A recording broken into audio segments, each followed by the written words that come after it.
Our world is packed with technological things. We sit in front of our computers watching YouTube. You talk a lot about machines in your work, so is your philosophy a philosophy of technology? Since the 1950s, I was into the question concerning technology. I particularly liked Samuel Butler's Book of Machines and Raymond Roussel's Machines, which Foucault described so vividly in his book. However, my own philosophy is certainly not a philosophy of technology. But especially in your writings with Guattari, both in Anti-Oedipus and in 1,000 Plateaus, you talk a lot about technological objects, bicycles, engines, synthesizers. Yes, but what a technological object is always remains dependent on the assemblage in which it is embedded.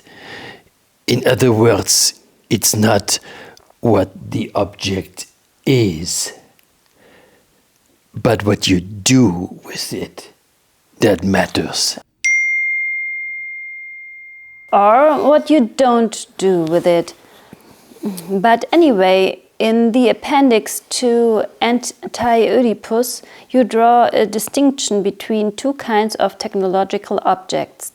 The tool on the one hand and the machine on the other hand. True. According to the classical view, the tool is an extension or projection of the human body. Human beings thus liberate themselves increasingly while the tools become more and more complex until they fuse into a machine.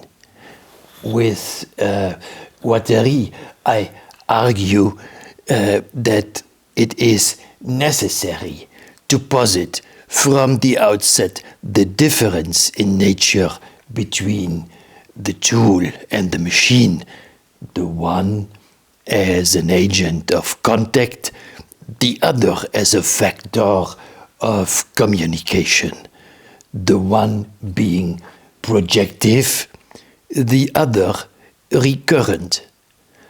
But this, of course, is only true if by machine one understands not a self-contained mechanism, but a complex totality or assemblage in which humans interact with other humans, as well as with animals, tools, and further things. Okay, fine. Guattari and you are opposing here a simplistic model of technological development. You emphasize the role that society and history play in this. And you also stress that there are contingent aspects in the emergence and evolution of technologies. Exactly. We wanted to overcome the projection and extension model and instead consider concrete connections, communications, and recursions occurring between humans and things. After all, functioning as a component part in conjunction with other parts is very different from being an extension or a projection or being replaced. Okay, I understand in principle, but isn't the entire distinction between tool and machine being challenged today by technology, especially by digital technologies?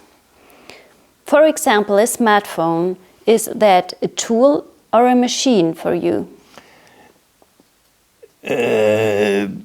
That's really not so easy to tell. In the smartphone, the aspects of tool-like contact are combined with those of machine-like communication.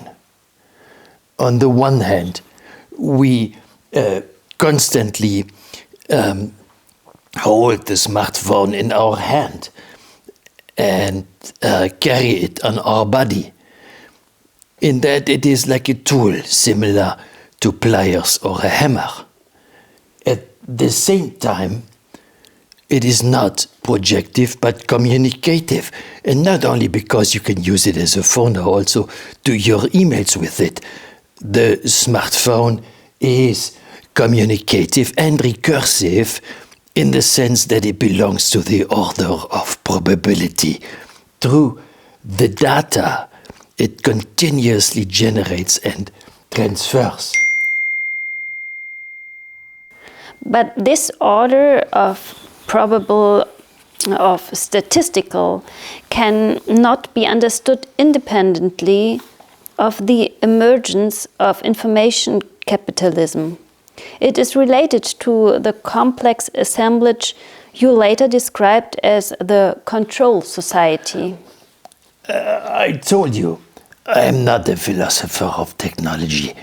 The question of digital technologies, and especially the question of digital technologies, is about the overarching assemblage, the agencement, in which these technologies are embedded in order to function, whether as tools or as machines.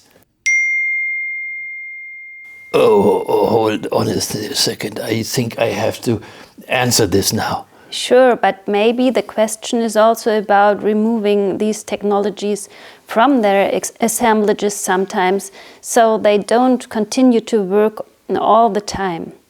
A technological version of Bartleby's, I would prefer not to. But that won't get you any clicks on your YouTube channel. That's also true.